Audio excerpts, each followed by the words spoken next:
Okay, Chapter 16 of Guns of August was titled Tannenberg, after the Six-Day Battle of Tannenberg, which was one of the most decisive German victories in World War I. Some important people to remember in Chapter 16 are General Rennenkampf, who is the commander of the Russian First Army, General Samsonov, who is the commander of the Russian Second Army, General Francois, the commander of German First Corps, Colonel Hoffmann, the Chief of Operations of Germany's Eighth Army, and Ludendorff, the Chief of Staff for Germany's Eighth Army. And this entire chapter is about the battle for the Germans against the Russian Second Army and how the Russian Second Army was defeated. And all of these people are going to be in the next questions. First question. What was the intent of the attack on Osdau? Why did Francois refuse to attack? The attack on Osdau was meant to be a strike against Russian General Samsonov's left wing by German General Francois's First Corps. General Francois refused to attack because his artillery and infantry was still detraining from their battle in Gubinen, and Francois thought that to attack without that ammunition would be to risk failure. Okay, second question. What did Hoffmann find out about Russian generals Rennenkampf and Samsonov? Hoffmann found out the information through Russian wireless messages, and the first one was about General Rennenkampf's marching distances for the next day, and he found out that those distances would not be far enough to actually threaten the rear of the German army. And in the second Russian wireless message, he found out that General Samsonov thought that the German General Schultz was retreating when they were just gathering their troops to continue attacking. And the message that he intercepted contained directions and times for that pursuit of the German army. Third question. How did the Russians surprise the Germans? Well, the Germans weren't expecting Russia to mobilize until after, they weren't expecting to launch their offensive until 6 weeks after mobilization. Therefore, the Russians surprised the Germans by launching their offensive just 2 weeks after mobilization. Fourth question.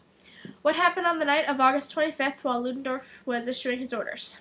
While Ludendorff was issuing his orders, General Samsonov began disposing his troops, which led to chaos. For example, there was a group of troops in the Battle of Gubinen who nobody had seen for a little while, and they had gathered together and were now marching towards Samsonov's right of the army. And he gave several orders to the Sixth Corps regarding the threat of those troops, and their standing order was to remain in position, which was then changed to attack with all speed.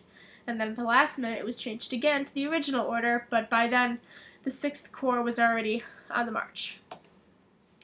Okay, next question. What orders did Zelensky give Rennenkampf even though he was supposed to be aiding Samsonov? What did Zelensky suppose? Zelensky ordered General Rennenkampf to pursue the Germans, which he thought were retreating, and to be ready for a potential German sortie from the fortress of Königsberg. He was supposing that the enemy was retreating when they were actually, like I said, just kind of pulling back, gathering their strength, and then going to attack again. And Zelensky supported the idea of the combined operations of the First and Second Army pushing the retreating German forces back toward the sea. Next question. Describe the fight between Mackensen and Samsonov. Mackensen and his troops were the ones that had come back from the Gubinen front, and one division of Samsonov's Sixth Corps, marching toward the center under canceled orders, turned around to attack enemy troops that were spotted 6 miles behind them to the north. When those troops actually turned out to be Mackensen's, the other division was desperately summoned. When the division marched back again, it had covered 19 miles only to face a second enemy corps, Bellow's Corps. By then, the entire Sixth Corps was in complete disarray, with communication down and several orders and counter-orders in the night adding to the confusion. What happened to Russia's First Corps during the fight? A quote from the book, I think best describes it, is, "A hurricane bombardment of tremendous impact broke upon positions of the Russian First Corps at Osdau. The Russian First Corps was hungry and tired, and they fled from the artillery alone. The shooting had started at 4 a.m., and by 11 a.m. the First Corps had abandoned the field." Who was the general who led the last stand against the Germans? How was his fate similar to General Martos and several other generals? General Sturlius, who took over the First Corps when General Artemonov was dismissed, launched an attack and succeeded in retaking Tannenberg.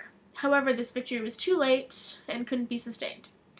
General Samsonov, General Martos, and several other generals were caught in the net. They were attempting to navigate the forest and get away from the enemy when they were actually caught by German troops. In fact, General Samsonov had actually committed suicide in the forest, and then his body was found by German troops. Okay, last question. What is the significance of the name Tannenberg to the Germans? The Germans saw naming the battle Tannenberg as a delayed compensation for the ancient defeat that happened in Tannenberg by the Teutonic Knights at the hands of the Poles and Lithuanians. That's chapter 16, Tannenberg,